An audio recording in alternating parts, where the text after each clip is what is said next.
Warning, we are a spoiler-based podcast. At times, we are also an offensive podcast, and we are most certainly a verbally explicit podcast. So if you fear for any of your delicate sensibilities, please back up now before you reach the point of no return. This is your final warning. Hello, good morning, afternoon, or night, or evening, ladies and gentlemen, and lowlifes. This is Omar, and we are Cinematic Anarchy. We have this week Christopher. Hey. And we have Miss Nico. Hello. And today we're going to be talking about a horror movie, Sleepaway Camp. Remember what we are and what we do, and hold on to your seats. It's going to get fun. Now, this weirdness is the lower end of the horror scale. It's not a lot of gore or anything. Yeah. It's just a very weird movie. That I know. The cutscenes between like the actual horror action is just god awful. The killing seems so blatantly fake. Like they really made it look fake on purpose. Well, I mean, it was a low budget film to begin with, so I mean, it's on the lower end of low. Definitely, most definitely. I would say lower end of low. The first scene, this kid is screaming for a whole 5 minutes. Oh my god, we're gonna crash into those people, turn the boat. In their defense, it was a great story. I do remember some of the movie because, as you said, I didn't really watch it because when I was watching the movie, I watched the whole movie and I noticed I was watching Sleepaway Camp 2 this week. So I'm very sorry. I did manage to gather some fun facts, but I do remember some of it. Because it was a while ago when I watched it. As you know, I'm an old man who has smoked too many marijuanas, as my grandmother will say. But yeah, I've seen way worse with way more money. You guys, you sat through some trauma with me. I know you've seen worse. Oh yeah. Yeah. I'm never gonna forgive you for that. No. That was your first foray into trauma. Yeah. Have you not seen anything else by them yet? No. It gets worse. I'm never gonna forgive you for that. No, it gets way. I'm sure it does. There's some interesting stuff in some of those movies. I think you'd enjoy, maybe Class of Nukem High. Probably. The first one, anyway. The second couple were a little eh. But this on that scale, it kind of plays like a horror movie that they kind of dumbed down for TV maybe a little bit. Like they cleaned it up. Yeah, it was almost comedic.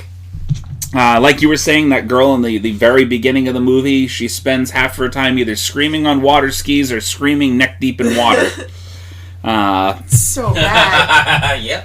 It was. I think it was excessive. It was overacted severely. And fucking she's screaming, "Oh my god, somebody help them!" And all the counselors are just standing there with this stupid fucking look on their face. Just overacted being the operative word. It's like they got a whole bunch of porn stars and have them did a little horror movie with a little bit of humor. Yeah, of course they were kind of young, so probably not. That girl is actually, she's the front page picture for Sleepaway Camp on the IMDb page. Just that look on her face, screaming. Yeah, it was an interesting film. I think that a lot of the, I want to call it action scenes, or the scenes that should have been horror or horrifying, were a little overly drawn out. Like that first fat fuck that bit it in the movie. Oh my god. The pedophile chef. I don't even want to have a name for him. I don't have a name for him. I don't care to have a name for him. He bit it, and just that scene where they did the close-up of him with his hands in front of his face, just held on too long. Blisters are boiling. It was just too much. Yeah. They held on that scene too long of him just in agony. Trying to gain his balance standing over the fucking stove. What the fuck was that? You're just... Mm-hmm. You're good! Just fucking straighten yourself out, bro! Oh, help me down! What the fuck are you doing? Well... Bitch, you are a whole goddamn adult! I don't know if you noticed this, but she's trying to kill you, buddy. You're about to bite it. It was so drawn out. Yeah, I didn't really appreciate... that was Artie. Yeah. Artie, the chef. And I mean, you knew he was going to be one of the first people to bite it just because of that conversation that he had with the staff that were all laughing around with him. Like, not for nothing, if you're a guy that's going to be around a bunch of kids for summer camp, and you're standing with a bunch of your buddies, and you start calling the 12-year-old children baldies, you know, there's never too young, you're just too old. And it's like... Well, yeah, that was some pedophile shit. I'm surprised that the cooking crew didn't throw him in that pot, which over-exaggeratedly big, by the way. Yeah. Like, he was about to put a shitload of corn in that thing. How the fuck was he getting it out? That Artie was ready to R. Kelly it. Oh my god. Yeah, he was priceless. I don't even have words for him. I'm trying to articulate how much of a piece of shit he was, and just I can't. Yeah, it's like just one of those guys that wow, lock him away, put him in a hole for a good long time. Don't let him talk to people. He doesn't need to be around people. Good old Artie said in the movie, "Look at that young fresh chicken. Where I come from, we call them baldies. Make your mouth water, don't it?" Yeah, I'm guessing where he comes from is prison. I guess. Possibly. More than likely. No, Alabama? He said baldies. Probably, yeah. Some country. Some place where they still allow you to marry children? Some country world capital of cousin dating and stuff like that. Yeah. That's exactly where that guy's coming from. He's coming from... somewhere like that. From some place that should be scrubbed clean from the planet. Yep. So moving on from disgusting Mr. Artie into the movie, there's a whole bunch of horrendous characters in this film. Oh my god. Let's talk about fucking... what's his name? Ricky's mom? Yes, the woman, as you were stating. Like, oh my god, my boyfriend and I were talking while we were watching this movie, and she's talking like she's a 1920s flapper chick who is performing in front of a play. Like, it's awful. It's so bad. Oh yes, of course. Like she's having a conversation with the kids. Yeah. And every maybe 15 seconds she parts off to go talk to herself for a second. Like she's like mildly schizophrenic or has some mental disorder. Well, she obviously does, because she's trying to turn Peter into Angela. Oh, yes, because we can't have it. That's a revelation that happens much later in the movie. At this point, we know Angela as Angela. We didn't know that Angela was Peter at this point. And then even when the boat hit the family in the water, I thought the little boy was swimming away. I really did. So, yeah, you know, I thought it was a given that this was the little boy, not the little girl anyway. And then they just kind of... I guess they tied it together for themselves to kind of give that illusion, just because you see the dad float away and then the life jacket pop up in the water and float along with him. It was so bad. It was, well, I mean, this could have been referred to as Sleepaway Camp. In the water. It's a very campy film. Very stiff. Oh no, it wasn't. It's not stiff. It was just badly acted. Awful. But it was a bunch of kids in a low budget movie. I mean, not the dad. That was just floating away. There was, let's see, planking in the fucking water. So, dead man's float as best as you can do that, I guess.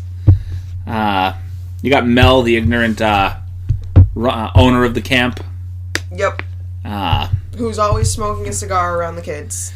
Ignorant owner of smoking a cigar, and when Artie bites it, he's just like, we don't need to tell anybody about what happened, or the fact that this happened. We're just going to say that he had another job opportunity. He went away someplace. Give you guys all a raise. You guys get his money. Yeah. You know, we'll give you a raise. Everybody shut up. We're going to give you an extra $50, and you guys get $15 a week. So, you know what? I'm just tapping away on the table. I didn't realize I was registering. Sorry about that. So, Ricky is a little oblivious to what's going on around him. He's a little pent up on the girl from last summer. Who turned into a total slut bitch. Apparently, she must have, I don't know what you'd even call it. She grew into her body. Was that Susie? Susie, I I believe. think so. Yeah. She grew into her body over the summer, and first thing that you hear about Susie is, "Have you seen Susie?" Yeah. Some guy makes, it's like, that kid needs a smack in the head, but okay. The little boys during summer camp, they're... Well, gross. That's gross. That's locker room talk, as our fantastic Mr. I say that with Thou such shalt venom. not be named. I didn't say his name. Fantastic Mr. We all know who they're talking about. I couldn't say the name. There was just venom coming off my tongue. I want to say so many things, but the things that I want to say, they're not nice. We'll just call him Sergeant Orange, Agent Orange, Sergeant Orange, whatever you want to call him. One I don't think he interesting qualifies for the thing sergeant that I title. just discovered. What's that? On the role of Ben, Okay. they had Robert Earl Jones, who happens to be the father of James Earl Jones, King Joffer. Really? Yeah, No shit. That I did not know. Okay. I didn't know that neither, and I see that he made a lot of very good movies. He was in The Sting, 1973, Witness, 1985, Sleepaway Camp, 1983. Oh, he was in Trading Places too. Huh. Oh. So, And I was thinking, that's probably his brother. When I went into the Google, it turns out that he's the dad. He died in 2006 at the age of 96. it has similar deep voices, too. Yeah, and similar face. When I see the face and I see the name, I said, wait, isn't that... That's why I thought it was probably an older brother, because this was 83. Right. James Earl Jones looked better than this in 83. Yeah. That's basically how he looked when he did Coming to America. So we got a whole bunch of visuals over here that you can't see on the podcast.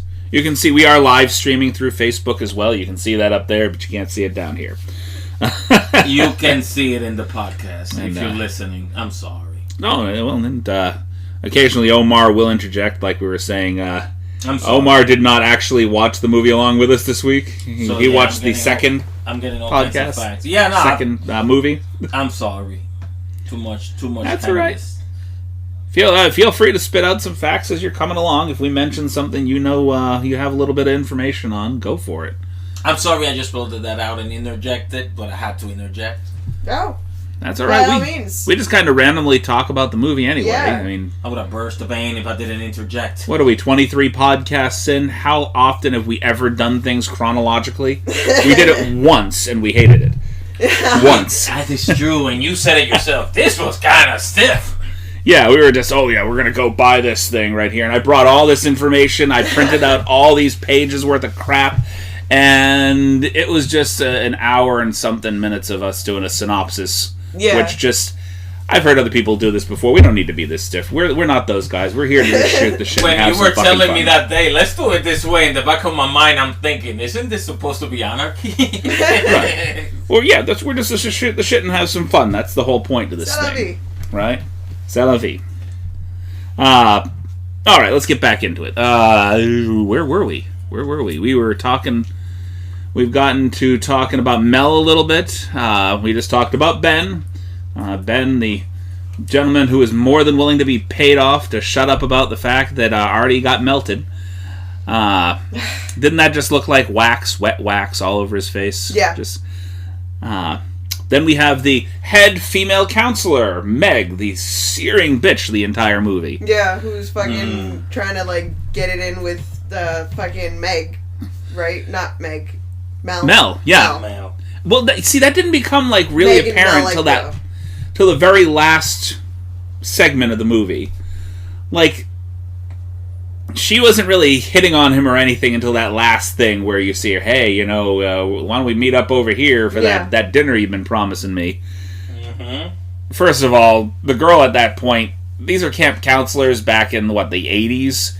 Yeah. Most of them are underage to begin with, so there's just rampant pedophilia going on all over this camp. Yep.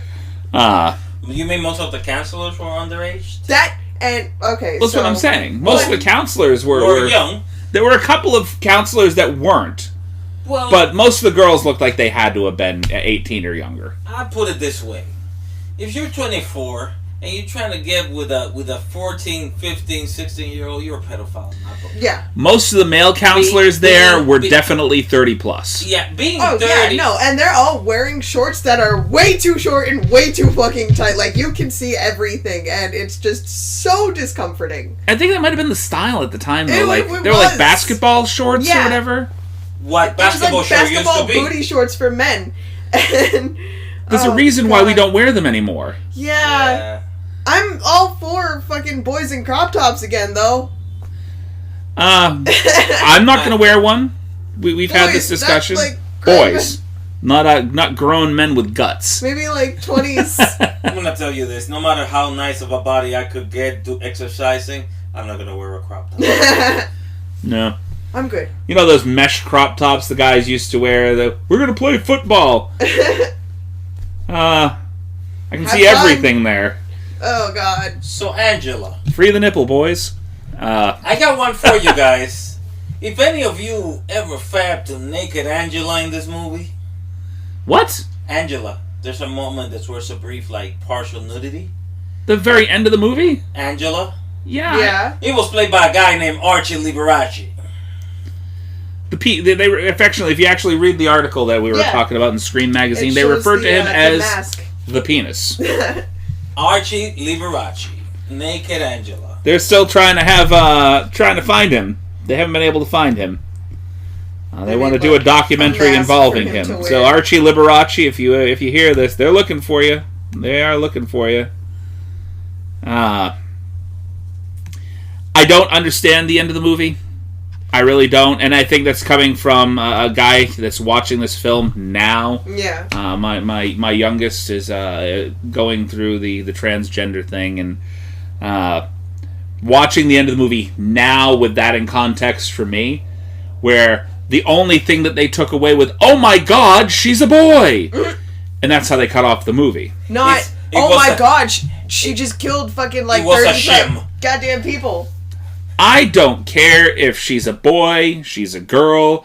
I don't care how shocked you are about that. She murdered half the fucking camp. Yeah. Okay? And that's what you decide to focus on. You tackle whatever she is, whatever he is, whoever that is. I don't care. Tackle it, put her away, and you can deal with the rest of it at whatever your revelation about that whole thing is afterwards. Right now, Meg just got killed in a very gruesome manner at that point. Mel bit it. I don't know if they found him at that point. By the way, my favorite kill in the entire movie. Yeah. Mel getting the arrow to the throat. Oh, yeah. After beating Ricky half to death. He thought it was to death. No, Ricky's still alive. And she murdered a bunch of little kids. Yep. So they were all like little kids. Which every kill in the movie you have an explanation for up until then. Mm-hmm. So I really felt like when I watched the second movie, I was waiting for a revelation that there were two killers. Yeah. Not just one. Because why the hell would you kill a bunch of little kids?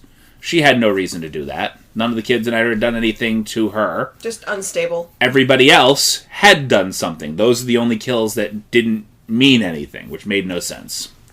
Yep. You know? But whatever. I mean, I didn't write the movie. Maybe somebody could explain that to me. Again, reach out to us. Yeah. I want to hear from you. Do the thing. You can get in contact with us through Anchor. You can leave us messages. You can call us. You can even call in during the podcast if you really want to. Shit. Of course, you'd have to know when we're recording the podcast. Yeah, right. You can only figure that out when we're live recording like this. Yeah. But that being said, yeah, that whole last scene, just the last 30 minutes of the movie were just so quick-paced. Yep. So many people died. That's where almost everybody died. There was just a handful before then. And we almost skipped over the other asshole. The one that pegged Ricky with a water balloon. That, yeah. Seems like justice, right? Yeah. You pegged my cousin with a water balloon. I'm going to murder you with some bees. I would do it. Fuck it.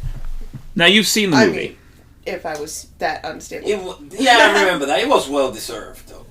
You've seen the movie, correct? Yeah. Okay. So boy decides he's gonna... You guys go ahead. I'm gonna go take a massive dump. First of all, ew. Second of all... We don't need to know. He's like, thank you for the imagery. He took a magazine in there with him. I thought he was gonna do something else. Because he was like really into whatever magazine he took into the bathroom with him. Yeah. Angela comes by. We still don't know it's Angela at that point. Everybody's still guessing, though it's not hard to guess who did it. And slides the broom handles through the stall doors. Has anybody here gone to camp before? Yeah. Several times. You've seen those plywood doors that they have for camp? Oh, yeah, no, it doesn't take much to break it open. And Buddy Boy that bit the dust with the bees, not exactly a small guy. He was a jock.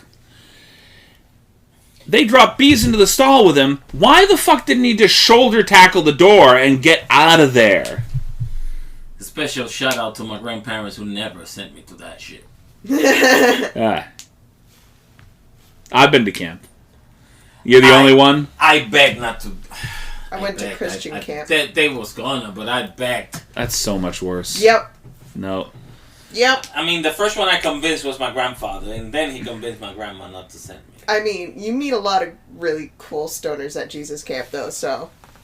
I can imagine. Oh, yeah. Like, we're all rebellious little kids that actually don't give a shit about religion. We're just hanging out and fucking... You know, back in the 60s and 70s, there was a lot of God in that stuff. A lot of love with the free love. You know, a lot of, people praying to Jesus.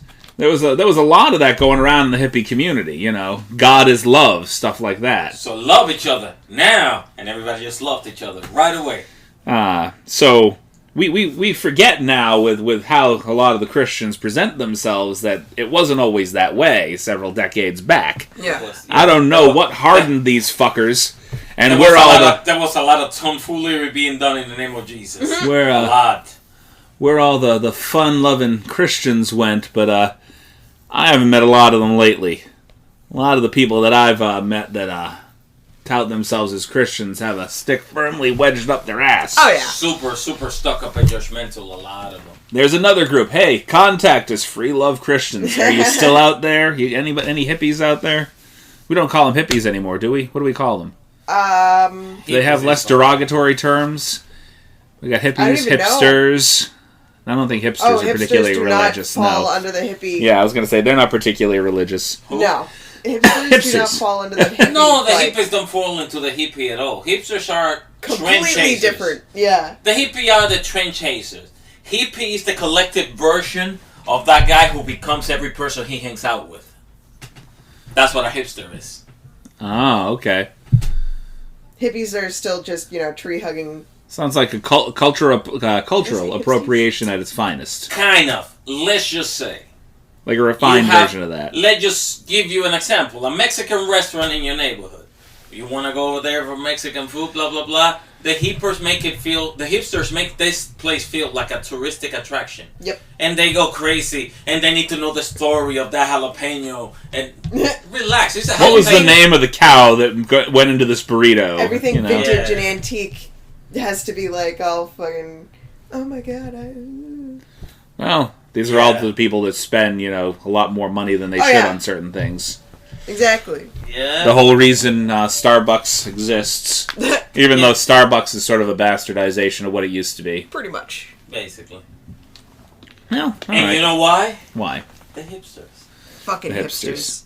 I like gentrification. Probably the worst part of gentrification in big cities might be the hipsters. I think I need to go find myself a Fish concert. Go find the hippies. Oh my god. Yeah. Because that's where they all went after the Grateful Dead, for the most part, went away when Mr. Garcia passed. I think they still tour with other people occasionally, but for the most part without Mr. Garcia at the helm. From a big fan, Mr. Garcia, may you sleep easy wherever you are. Hope you're listening wherever you are. You might know more about that than I would. I have a guy, Steve, at work that knows everything about the Grateful Dead. He is like, I have every bootleg they've ever made, and I've made my own bootlegs. And I love the music. I know most of the records, but I'm not that much of a fan to have every bootleg they ever made. I do have some stems somewhere. Somebody gave me stems, like their recording sessions, and I have. Like, oh, you said stems. I thought something else. The stems are basically the parts. If you go to a studio, there was an era where the band used to record together. Everybody was playing together. Then came their era where you will go in and put in your drums. Somebody will go in and put in their bass separately. And then the engineer will mix it in cohesively and fix the sound, equalize every part. And that's when music started to sound cleaner. Right. So somebody gave me the stems of some Grateful Dead songs. So this might be a good point of this particular podcast to mention that we may start incorporating some discussion of soundtracks that came out within the years of the movies that we're discussing.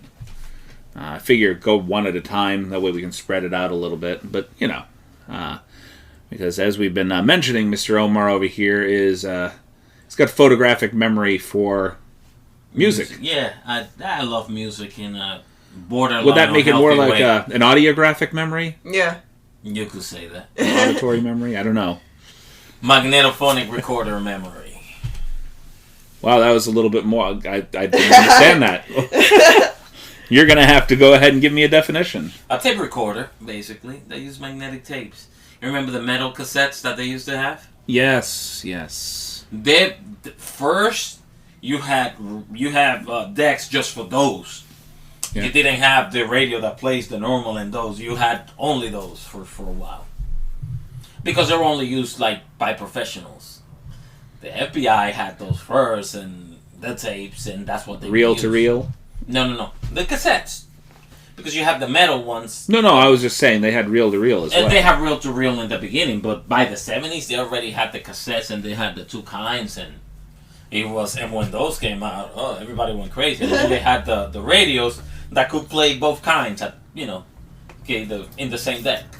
Huh. But those were the magnetic tape recorders.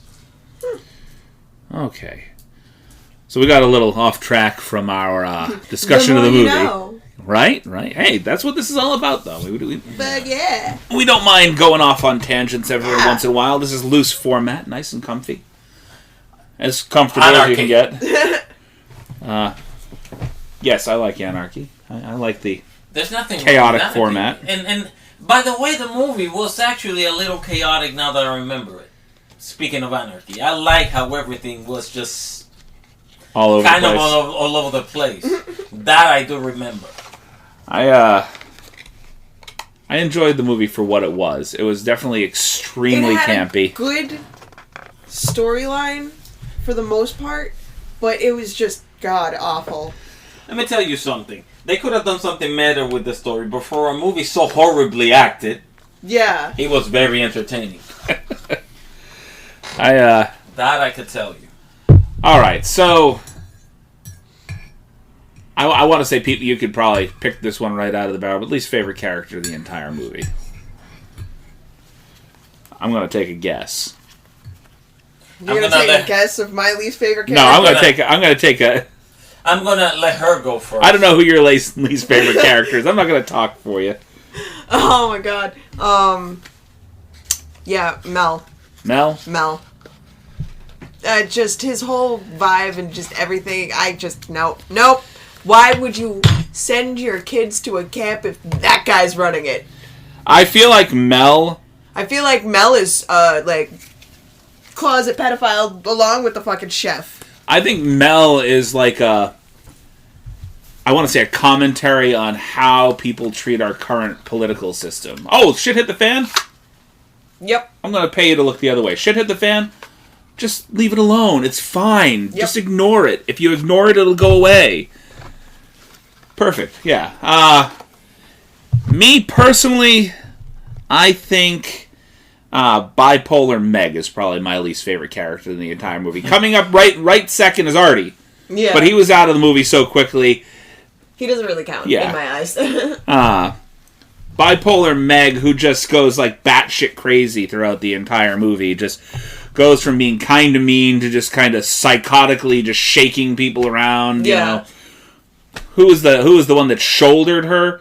shouldered Angela to go throw her in the water. She can't swim. Right. Well, that's fantastic. Throw her in the water. That's how you teach a person to drown.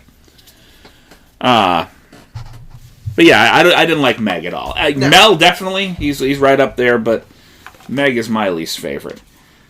And did you have anybody that you could remember? Because I know you didn't get to watch it this time around. No, I didn't. I do remember Ben.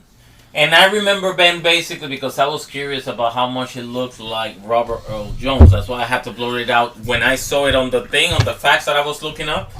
Because I remember that character. He was very much a hypocrite, and he was willing to just act like he didn't see what happened. He didn't know what happened. Ben was played as an unfortunate stereotype in this movie.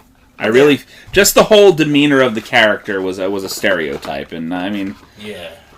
I kind of liked him for what he was, but I mean, he was also still willing to help Mel turn a blind eye, for a little extra money. Oh, wow, you're bought that easy. Fantastic. Yep. Nice to know. Well then. He was a lot like that uncle, Thomas. Uncle Tom. Uncle Tom. Yeah, nice. Yeah, he was kind of that type. Best kill in the movie. That one's I don't remember. Only Artie. You remember Artie? Yeah. The only kill of him. That would be your favorite because it's the only one you remember. Vividly. Vividly. No, because I guess I wanted him to die too.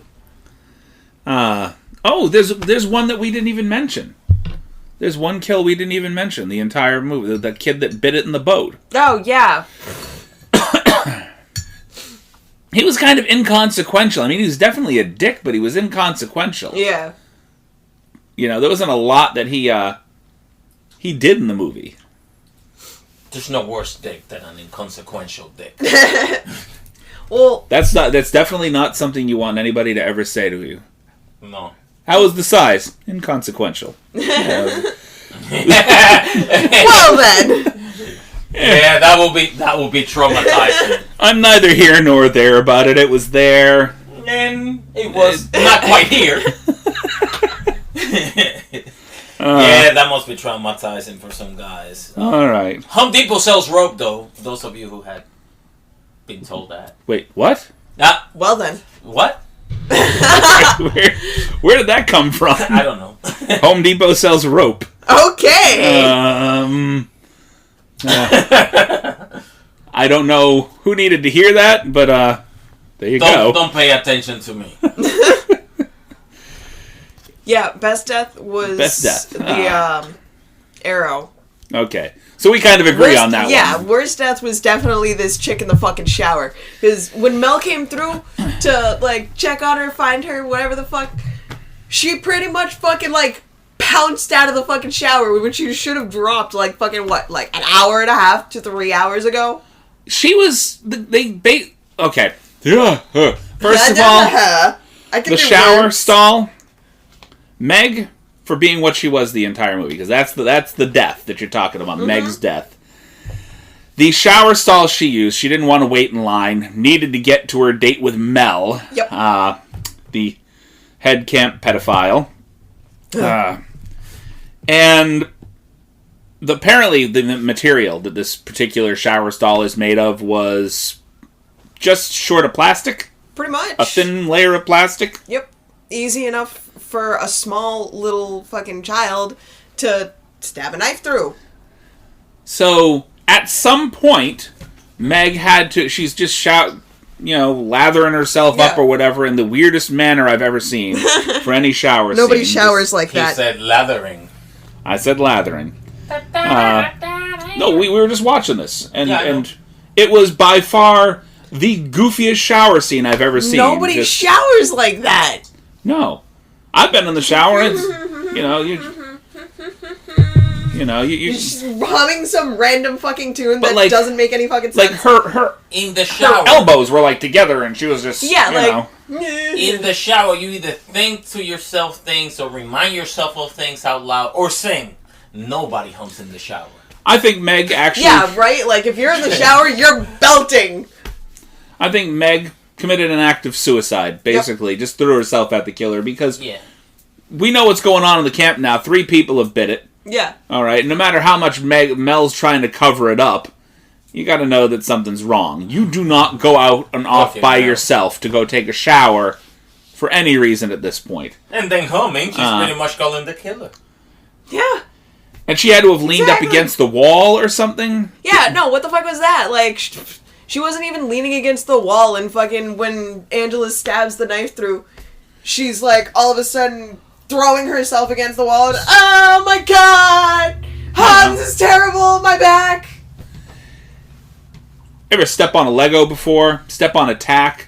Yeah! What is your immediate reaction? It is not to lean into it, it's to get the fuck off of it. You get stabbed in the back, you don't lean into it. You get the fuck off whatever the hell just stabbed you. Yeah. But okay. Right. Like we were saying, all the deaths in this movie were like overly dramatized. Yep. I particularly liked, however, the young man that bit it in the toilet stall. I particularly liked the effects that they did with him with the bees all over his face. I liked that. That was interesting. I couldn't contain myself when they showed the bee stings, because they're just like giant fucking boils that burst. It wasn't just boils, but it looked like at one point like these things burrowed into his arm. Like, what the fuck? He looked like what Artie should have looked like after getting dunked. You know, just boils and... Yeah, the bees aren't good. You're going to see a lot of, obvious lesions, but these aren't like carnivorous bees. They're not eating his flesh. Apparently they are. These were an amalgamation of bees and army ants or something, just kind of eating the flesh off the kid. Oh my god. It turned into a trailer of killer bees. Right? I don't care how pissed off the bees are, unless they're going over the Africanized, killer bees. I don't even think they did that kind of stuff. They're not they don't feast on human flesh by any stretch of the imagination. I don't think so. No. I'm not sure why they did that. It was over exaggerated. Yeah, everything was over exaggerated.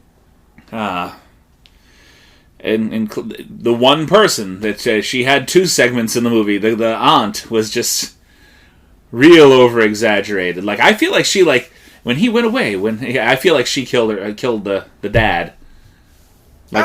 She definitely killed the dad. Pretty sure. No, because they showed the scene with the dad and some other guy. No, that's what I'm saying. Yeah, so he dipped, or he was cheating on her with another man, and I think that was his actual father.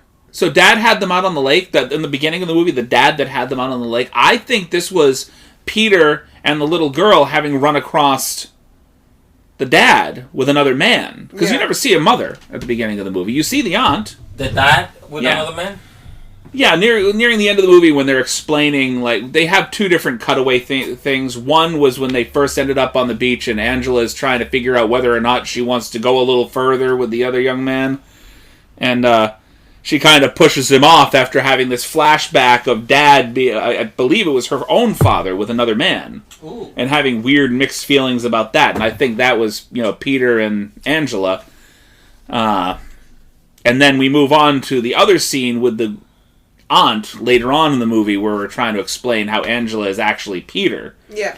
I think the way she was talking... Because she had a Peter? About Dad having gone away and left us, I really feel like she might have killed her own husband. Probably. Angela She's got had some a Peter, serious so she fucking was mental Peter. shit going on. She was batshit crazy anyway. There's no way around that. So Angela had a Peter, so she was Peter. Okay. Okay. I see where you went there. Well then. Angela had a Peter, so she was Peter. Okay. Yeah, there you go. All right. With that, we're going to go ahead and take a quick break to... Those look like a lady. I should have guessed that you were going with Aerosmith there. We're going to go ahead and do our station identification, our sponsors, and we will be right back. All right, thank you for sticking around through our sponsors. I keep saying that. Like people hear sponsorship and they're like, oh my god, I'm turning this off. And we're begging people, thank you for staying. All right, we're going to go ahead and get into the pitch storm portion of our podcast. And I mentioned this on the live feed, and I just wanted to say, so the sets that we have here, we have characters, we have plots, we have notes, and we've mixed a couple of things in. So we had like creature features, and we have cards that are marked as NC-17. And I like that I drew a card. We're going to use this. This is going to be the first one. And the first card that I drew had the name Donald Trump on it. And it's on an NC-17 card. Like the name Donald Trump is a cuss word as far as they're concerned. Like, are you kidding me? We know that this is going to get real dark real quick. Okay, and what do we got here? You're going to pitch in a plot. I'm going to just hand that to you, and you're going to hand a note to her. Hand some notes, whichever one you want. Well, because what you got to understand, you're gonna be left with one for the next. How about a little wishful thinking here? All right, so there we go. All right, you saw that, right? Oh, do you have to? Did I? Okay, I needed to say I am completely oblivious here. Did I miss the fact that you put some color in your hair? Yeah, no, I put some green and took a couple showers. Now it's bluish. That looks really good. Okay, thank you. I completely missed it. I'm sitting here in front of her the entire podcast, and I just see the color. Well, yeah, no, I have my hair up and tied back. That's going to be for the second one. All right. So what do we got got here? Shout out to showers, making hair colors become something better than what you originally intended. Fuck yeah. Showers? No, yeah. Showers. Oh. That's what she Take did. Sometimes so she like put the color blue, on, took a few green. showers, and then it turned into something else. Sometimes it makes it better. Sometimes it washes it out. Exactly. Okay. All right. So let's get moving. All right. Donald Trump accepts an invitation to the world's most awkward dogfight, but let's add some cancer. But don't make it a big deal, because, we don't want this to be a downer. I'm telling you now, I'm going to be the healthiest cancer patient ever. Everybody knows this. I know this. You know this. Everybody knows this. Everything there is to know about cancer. We've already got our obvious lead. You know who's going to be the lead in the movie, right? Yep. Who's the lead? Trump. Himself. My cancer is the best cancer. He plays cancer. in movies anyway. No, we're not doing that. No. Alec Baldwin. Oh my God. His SNL version of Trump needs to have a movie. Alec Baldwin accepts an invite. We're gonna put another criminal in the spotlight here, from Michael Vick. The most awkward dogfight ever. He's still doing dogfights, I guess. He misunderstands dogfight. Yeah. So you've heard the term dog before. People referring, "Hey dog, how you doing? What's up?" That's the dogfight. Yep. So it's just a couple of people that call themselves that. So he will call the Donald, and I'm over here at my ranch with my dogs. They're about to have a fight. People bet on him. Like he gets crazy over here. Oh yeah, I'm going. Yeah. There's two guys in the middle of the ring. Just, what's up, dog? Yeah, what's up? What's up? This is going to be the greatest, most vicious dogfight in the history of dogfights ever. In the history of fighting. Ever. We need to Harold and Kumar this movie. Yes. They're the announcers. So they're broadcasting this shit live on pay-per-view or pirate radio or something. Like in the dark web, they're broadcasting this by pay-per-view in the dark web. And Harold and Kumar are the announcers. They're not radio. Yes. just a cameo in the movie. Quick bite to the neck. I'd fucking watch the shit out of this. Quick bite to the neck. You have the guy that played the guy that plays George Bush in their movie come in and just, "Hey buddies, how you doing?" Yeah. Kind of interject for a minute. They're like, he does. This would be just a chaotic movie. I can't see this being a linear movie at all. Just throw fucking just chaos all over the place. I don't know if you remember when Alec Baldwin has this Donald Trump impersonation was really hot. Donald Trump tweeted that he hated Alec Baldwin and all this BS. Not in so many words, but he's some dumb version of "I hate this person." Yeah. He's not funny. He's not good. Blah blah blah. They should have done this movie in response to that tweet. Yes. Yeah. Especially his hair start falling out by the end of the movie. He goes to the bathroom. It's like there's no. And then all of a sudden he cries for 2 minutes and come on. I'm gonna be the sexiest bald man ever. Everybody knows it. There's no way to around it at that point. No. I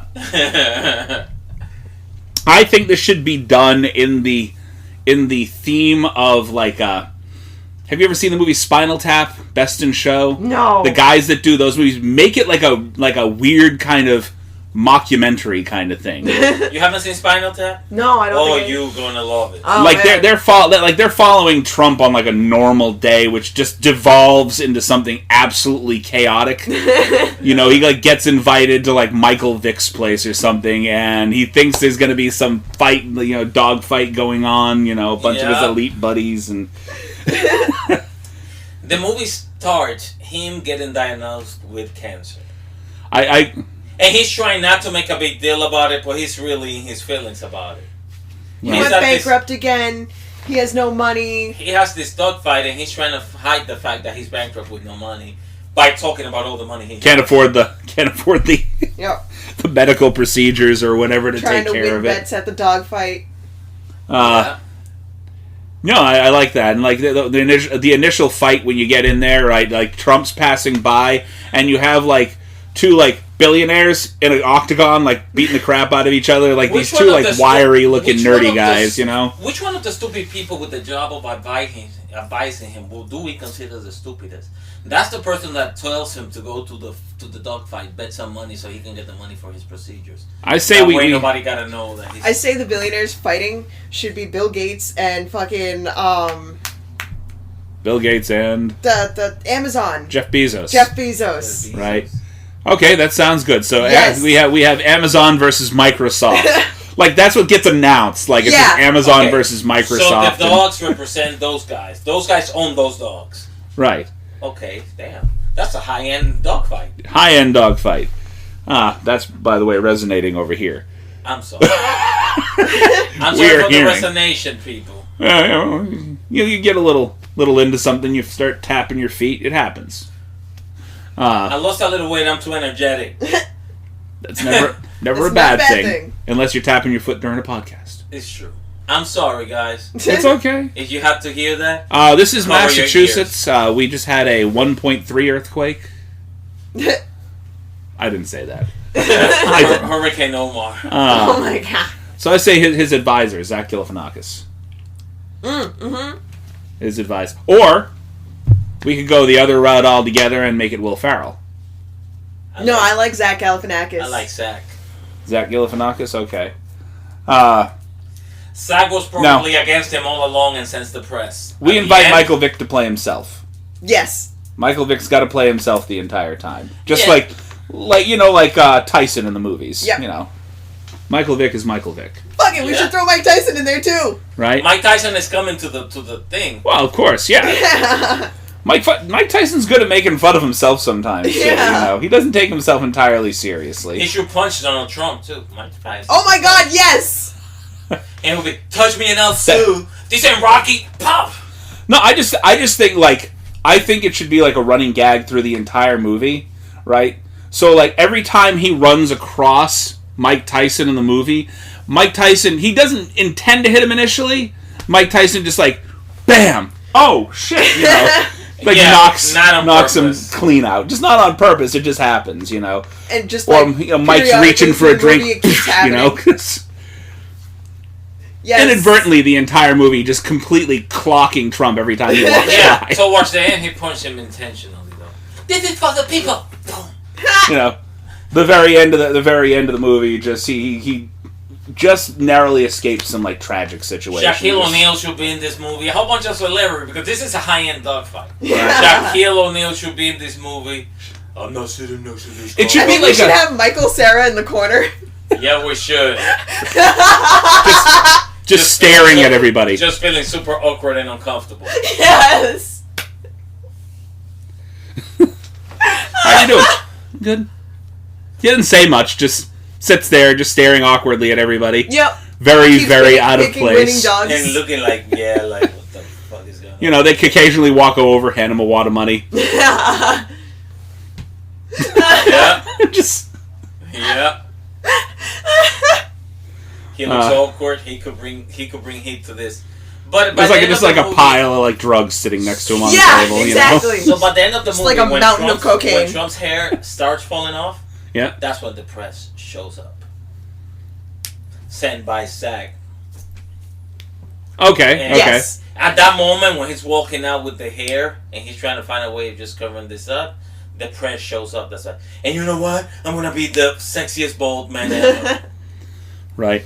This just weird sequence of Trump, like, so you know how they in some movies they have that like empowering scene of like somebody like shaving their head, but Trump's doing it like the worst manner possible. He's like bleeding and just. So he's not even like buzzing it first. He's just taking a fucking straight razor to it. No. The hair falls off in the bathroom. No, his side hair. But he's still got like patches. No, he's got here, but you know he keeps a toupee and his hair just falls off and it looks more like. Yeah. And then he walks out like, how you like my new look? Shaves a U. And then, why are you doing at this dogfight, Mr. President? Just in time to catch him. I just know about this, and I suppose if I called the FBI to come in and bust this thing, they wouldn't have time, so I was close by and came myself. Yeah. Well, this was really sent to Obama, but they didn't realize he wasn't living here anymore. He gets really depressed and starts buying cocaine off Michael Cera. Something like that, yep. Okay. Yeah, this is just like a chaotic movie just through and through. I mean, this could turn into The Interview, too. Yeah, that's the vibe I'm getting from it. Just involve Franco and Rogan? Yeah, right? Definitely. The Interview, too. They're trying to chase him down for an interview, and he just will not. Yep. No, not going to do it. Nope. Fake news! Yeah. You guys are fake news! What are you gonna say? No, I see that. I can see that happening. Yes! Just them hunting him down by like any means possible and him just escaping narrowly in the most bumbling Mr. Bean sort of way. Somebody in Hollywood, please watch one of these things and get us paid, please. We can use that money. We have the software to write it. Come over here, sit down. I'll drop back some beers and we can write this shit. I'm serious. Though, if you do it in the vein of Spinal Tap, you know how that was done, right? Yeah, like a documentary. Like the series documentary now. You seen that? What they've done with those scripts, so there's a handful of movies like Waiting for Guffman, there was Best in Show. What they do is they give them a premise, and they tell them, this is what we're going to do with this scene, but all the dialogue is up to you guys. Yeah. So basically, all the dialogue is completely ad-lib. They let these fantastic actors just do what they do. And it's always like the same people, too. You have that handful of people that are really good at improv that can just do shit on the spot. I would love to see like some of the film footage that they did that just didn't make it into the movies. Like, did they always go with the one take, or did they have like 80 or 90 different takes with other stuff? I want to see like fucking behind the scenes for Split and all that fucking whole fucking that would be dope. series. Like, what they did with the second Anchorman movie, if you bought the Blu-ray, there were two completely different cuts of the movie. There was the first cut, the one that made it into the theaters, and then there was another cut with completely different jokes. Yeah. Like, they used different takes from the movie where, like, every joke of the movie was absolutely different from the first one. Yeah. Which was beautiful. I loved watching both. The second one didn't work quite as well, but it was still fun to see. That's why I didn't make it into the theater. Right. All right. So we do have a second movie to discuss. I think I've had enough Trump for today. It's giving me a little indigestion. What do we got here? I enjoy. We're going to hand that to him. He's going to read that because he hasn't had enough to say here today. All right. What do we got? Okay. Oh, you didn't get a red one for that one. I didn't. We did all our NC-17 over here. Yeah. Okay. So, exterior. Friendly woodland creatures forced to flee their home because of pollution. Okay. I guess the main character struggles to bring their best friend back from the dead. All right. This is cool. They say this is cool, but seems a little unrealistic. How can we keep it grounded? I don't think I want to keep it grounded. Yeah. Okay, so I actually like this idea. Like, I could see this like weird live action kind of. You know, you ever seen Homeward Bound, where they kind of they basically voice the animals, right? But I would say make this a kids movie, but something that is just deeply dramatic, right? Like, you're expecting this to be some fun-loving kids movie, and this is just, like, smacking kids over the head with, like, a heavy message the entire movie. Like, pollution, the end of the world, climate I was change. thinking, like, Happy Tree Friends kind of deal, or fucking, the satanic woodland animals from South Park. There you go. I don't know, I kind of like your idea better. Yeah. I mean, I'm talking about traumatizing children over here, and you guys are talking about traumatizing them in a very different way. Everyone else. No, I think what we should do is do an animated film for adults. Yes. With that strong message. But make it super crazy. So, we're not going live action, we go animated. Yep. Okay. Yeah. Because we could technically still do semi-live action if you CGI the hell out of it. Yeah, I mean, like, look at the new fucking Lion King movie. Right. So you could CGI it. It's technically half animation, half live action. Yeah. And I want these animals to, like, interact with people in real life. Like, I want to say, fuck it, show, like, different scenes from, like, different ecosystems, like, say, fucking oil spills out in the Arctic, or the Amazon burning to the ground. I'm actually very glad you said that, because that's, like, right in line with the next thought in my head. So you were talking, like, Happy Tree Friends, those satanic little things. If we take that and get that kind of same thought into, like, a almost live-action CGI movie, my thought is a movie about the animals taking the world back. Yes! About, fuck you humans, you guys have wrecked this place, we're taking you down. And this entire movie is about animals just reclaiming the earth from human beings in the most graphic, gory way, just the entire film. They do it fucking successfully, the human race is wiped out. And it's like, basically the whole message is, fuck with Mother Nature, it's eventually going to fuck with you back. Yep. Now, of course we need humans to voice the animals. So what kind of animals do we have? Let's start off with. I like the idea of a squirrels, bunny rabbits, birds, deer. I like the idea of a beaver. Yeah. A beaver voiced by Steve Buscemi. Yes. I'm down with it. Right. Done building dams. I'm just going to use these for something else now. I guess I can do it. I guess I'm going to just all right. Let me see. Just looking up at the thing and thinking, well, this is how I'm going to do it. If I will do it, this is how I'm going to do it. I'm going to just build it here. Steve Buscemi with little... he makes this voice in some character sometime that he talks like he's thinking out loud. Right. I love that. Like Armageddon. Yeah. That manic kind of character that he presented in Armageddon. He's like riding a friggin' nuclear warhead. Please stop riding the nuclear warhead. Just wanted to feel the power between my legs, boss. Yeah. Or even his character, that manic character that he had in Reservoir Dogs. Yeah. Was fantastic. If you can just bring that kind of energy to like a beaver. You totally bring that Reservoir Dogs energy, even the mouth, just bring it to the beaver. Steve Buscemi has to be one of my favorite actors. Ryan Reynolds for the bunny. Ryan Reynolds for the bunny? Okay. Yes. A very sarcastic bunny at that, too. Give him the whole fucking Deadpool vibe in a bunny. Right. I want it to be like a bunny. Yes. Like the most innocent, sweet-looking bunny until he's pissed. And then he's like friggin' ninja bunny. Friggin' the Freddy Krueger of bunnies. Yeah. That would be dope. Okay. Who else do we like on voices? Who do we like on voices? I think something this level. I want to say we have a buddy team. We're gonna pull some people that we just had in the last movie. I want Michael Cera and I want Rogen. Seth Rogen. Seth Rogen. I wanted to say Jeff Rogen for a minute there. It's a different person. Different altogether. I want them as sort of like a buddy team, like two characters that are just like inseparable the entire movie. I would like a lion that is a more modern lion. In other ways, a pussified lion. Like almost with a nice little... Two bears, a la Yogi and Boo Boo. Oh, yeah. But they're always bickering. Big bear, little bear. Yeah.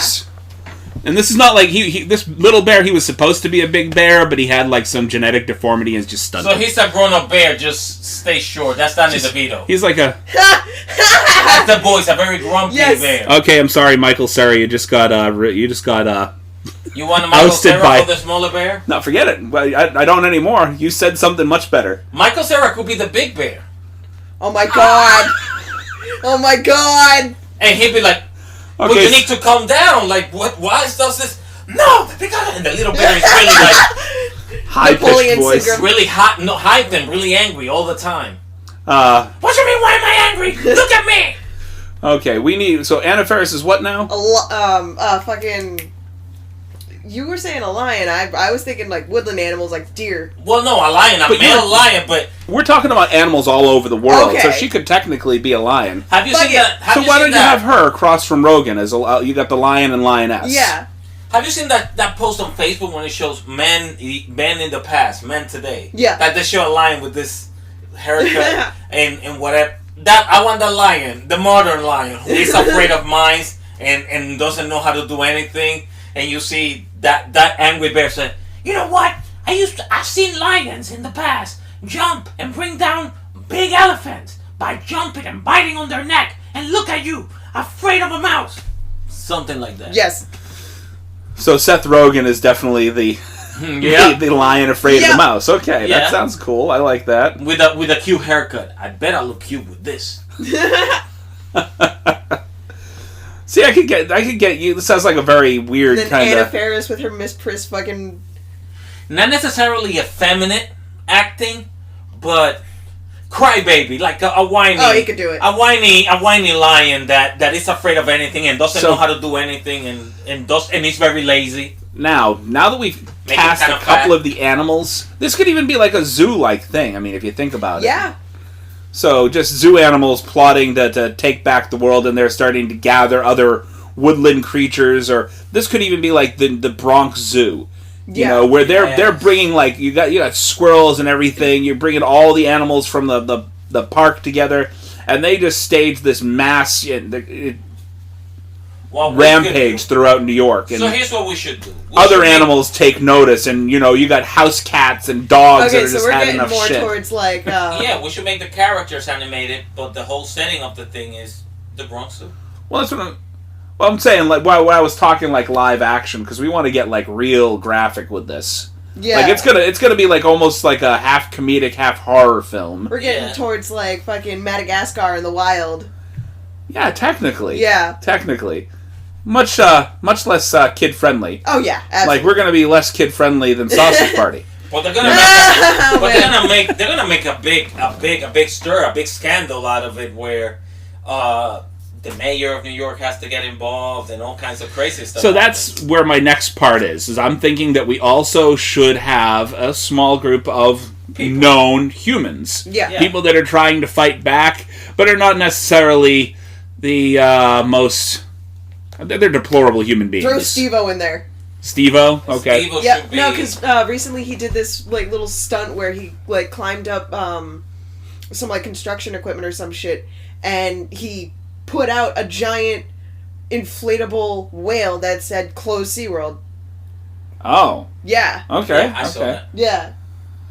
He's like fighting for the animals. Yeah, exactly. Yeah, he is. So he's fighting for the animals. Yep. So Steve-O should be the zookeeper. Yes. Okay, Steve-O the zookeeper. Who Yes. They convinced to let. Mind you, he's gonna bite. He's gonna bite it either way. Yeah. Because we. It's like, I understand you helped us, but you have to understand that you're human and therefore the enemy still, and you're done. So Steve-O and Mike Tyson should be zookeepers, and they're always bickering at each other too. Steve-O and oh my god. So basically, Mike Tyson tells them the whole thing that's going on, and the mayor of New York, played by who? I'm just sorry. Let me just cut away for a minute here. I'm just trying to picture the former world heavyweight boxing champion and a guy that staples his nuts to his leg next to each other in a movie. That would be great. You know, Mike Tyson's kind of crazy too, right? Oh yeah. Oh yeah. I mean, he's not staple my nuts to my leg crazy, but he is crazy. No, yeah, he. They will make a great couple, like comedic value, bickering with each other, whatever. And Mike Tyson's kind of mean and kind of pissed off at Steve-O for whatever reason. And he's the one that basically calls attention in the whole thing because he doesn't agree with it. So I got 5 guys that I like for this movie. And if you want to throw some female characters in there, feel free. So we need a chief of police, we need a New York mayor, and we need a president too. Okay. So I'm not gonna do the president. The president should be a female. Chief of police is Dennis Quaid. Yes. Dennis Quaid is the chief. Okay, I was going a completely different route altogether. You know who I was thinking of for chief of police? Tell me. Al Pacino. All right. Al Pacino could be the mayor. Al Pacino is the mayor. Yes. He could be the mayor. The president should be a female on this one. I got a bumbling security guard kind of guy, or bumbling police officer guy in my head. Terry Crews. I was thinking Will Sasso. Will Sasso too. You both know Will Sasso, right? I don't think I do. Hang on, I'm looking him up. Have you seen Super Troopers 2? Yeah. The really big guy, the really big Canadian guy, bald. Okay, yeah, no, I know who you're talking about. Will Sasso. Formerly in Mad TV. Yep. Or if you watch a lot of... Make AOC the fucking president. Watch a lot of Vines, he's that guy that was continually spitting lemons out. I know if she'd be down AOC, for act. Alexandria Ocasio-Cortez. I don't think she will be down for acting in the movie. But if she is, yes, make her the president. Or if not, who will play her? Who is the girl from... She was in Death Proof and Girl Fight. Rodriguez. Michelle Rodriguez? Yeah. Michelle Rodriguez. She could, that would be perfect. She's not skinny enough, but yeah, it sounds good. She has Actors and personality actresses gain weight and lose weight for roles all the time. Constantly. Yeah, it's true. Hey, look, we need you to be this girl. Jonah Hill's transformation over the years. Right? He's gone back and forth. So much. Well, we kind of want this so Jonah bad Hill. For your health, buddy. Good for you for fucking keeping up. Look, dude, he's making money. Hey, you do what you got to do. If that's how you got to do it. I heard that he's really full of himself. Who? Jonah Hill. I heard that. Have you seen how much he's been used in the movies? Yeah. Actors in general, you got to be mildly sociopathic to get into acting. You got to have that want for people to. I'm a little bit narcissistic. I'm recording this. You know, you got to want people to say, "Hey, look at me. Listen to what I have to say." You know, it's just actually I think that's what we're breeding in society right now is Pretty a lot much. of very narcissistic people. Yep. You just got to learn to separate that from real life a little bit. I mean, look at TikTok. The whole thing is, get me famous. Get me famous off of other people's stuff. Exactly. This is yours, but I'm making it mine. Yeah. So that's all it really is. There was another app, Dub Smash or whatever, a while back that was almost exactly the same thing. It was exactly the same thing, but TikTok's better. Not quite as well, as decently put together. Yeah, TikTok's definitely better. TikTok is like the Instagram of Dub Smash. Yeah. Basically. It's almost set up completely the same way if you look at it. Yeah, Vine I know. That other one, Smash, I don't know. Dub Smash is pretty much the same thing. Oh, okay. I know. Vines I know. Okay, do we like anybody else for this movie? Somebody. I mean, I feel like this is like an ensemble cast, like an end of the world kind of thing. So the pollution, we have to have somebody, because the pollution is mostly caused by corporations, big corporations. Have Halsey doing a fucking the CEO of a corporation. Like a protest against for environmental rights.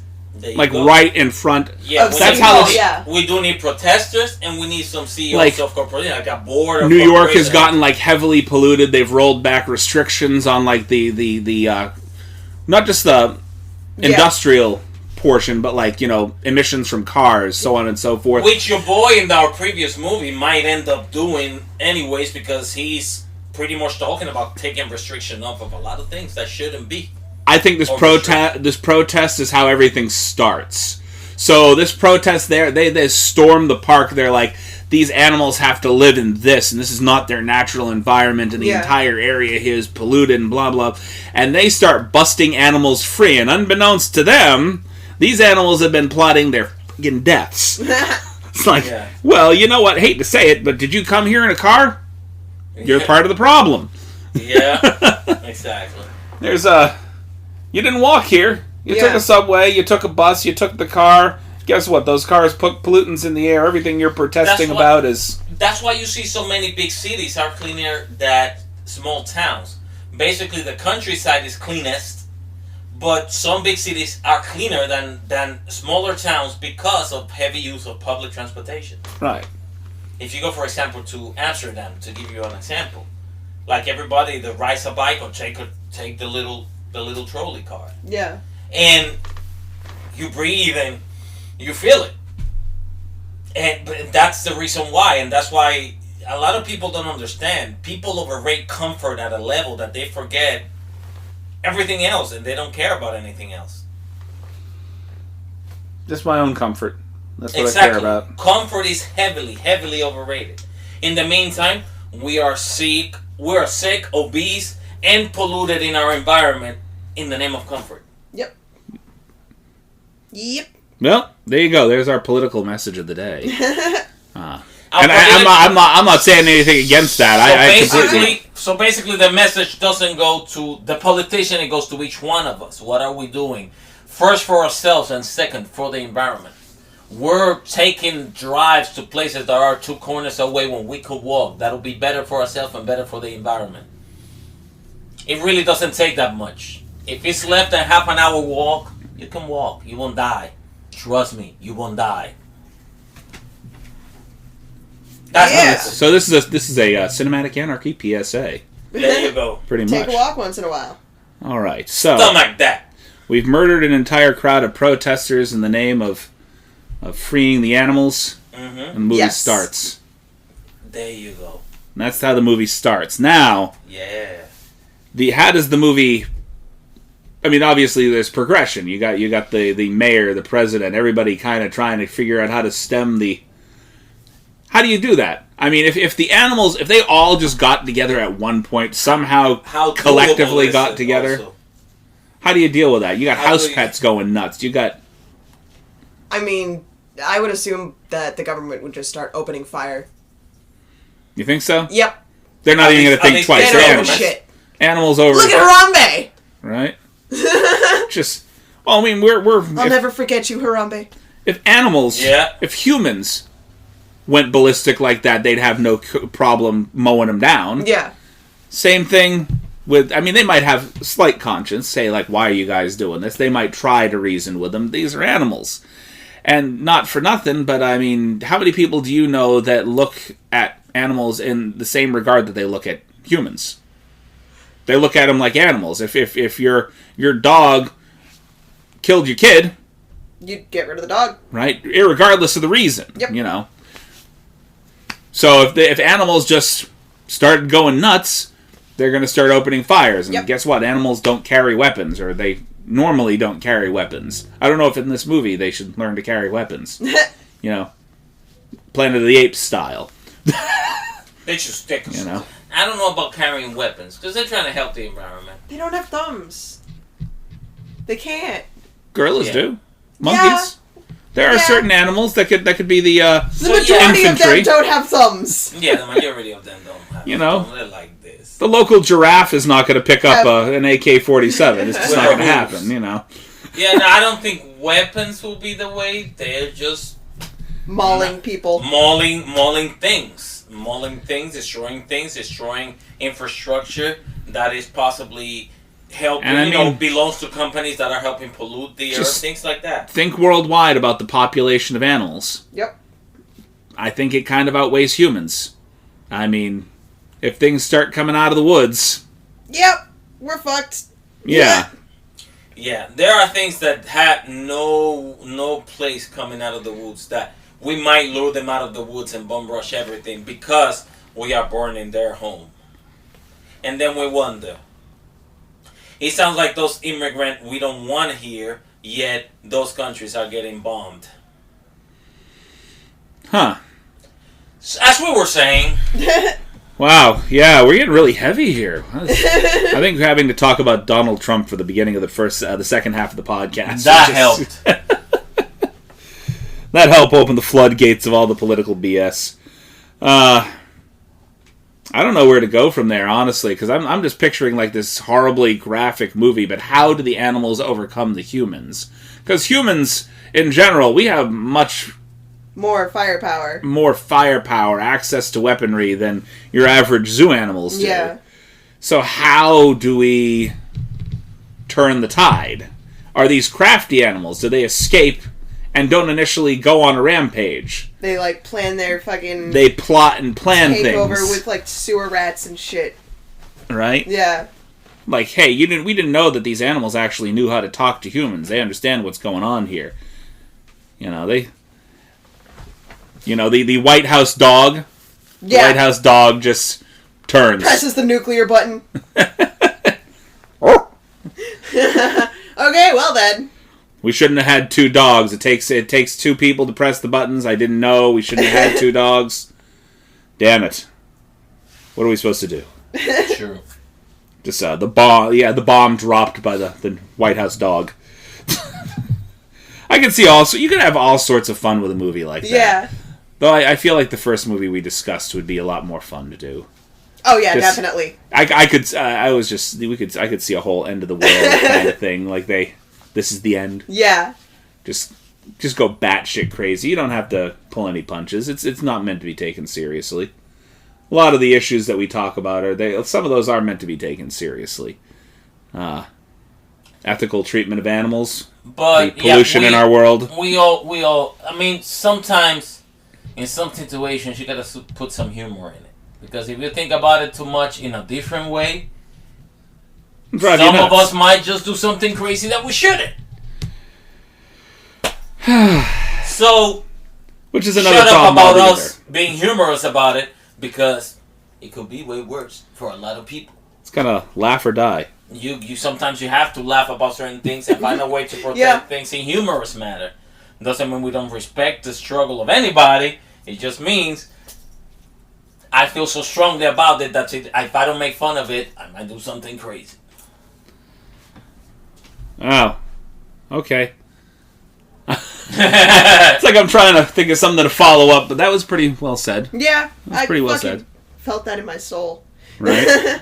Sometimes we have to be humorous about certain things. So I think that was a good little bit to wrap up on today. Yep, no doubt. Good shit. Little bit of positive, little bit of negative. Ending with more positive than negative. That's good. All right. So thank you once again for listening to the Cinematic Anarchy podcast. Remember, we are on Twitter, Facebook. We are attempting to get up on YouTube, get a nice little live stream radio segment going. And we are available on pretty much all of your podcasting formats. Currently, we're only accepting donations through Anchor. We are trying to get a Patreon up and running. And when we start live streaming through YouTube, we'll be using Streamlabs, which will assist us with also taking in donations that way. So if you have been thinking about donating to our fantastic podcast so we can make this a little easier to do, please don't hesitate. Find us. Please. Thank you. Yeah. Please and thank you. Please and thank you. Everybody, take care of yourselves and each other, like Jerry Springer said. Right. Any final thoughts? We done? I think we're good. Watch Sleepaway Camp. You're gonna laugh. At least. It's not gory. It's not a horror film by any stretch of the imagination. It's about as funny. Yeah, it's definitely the more funny side of bad. Yeah. All right. Peace. Out. Peace. Boy. I can't make that sound right. Peace out. It doesn't sound right coming out of my mouth. All right, I'll say it. Peace out. There you go.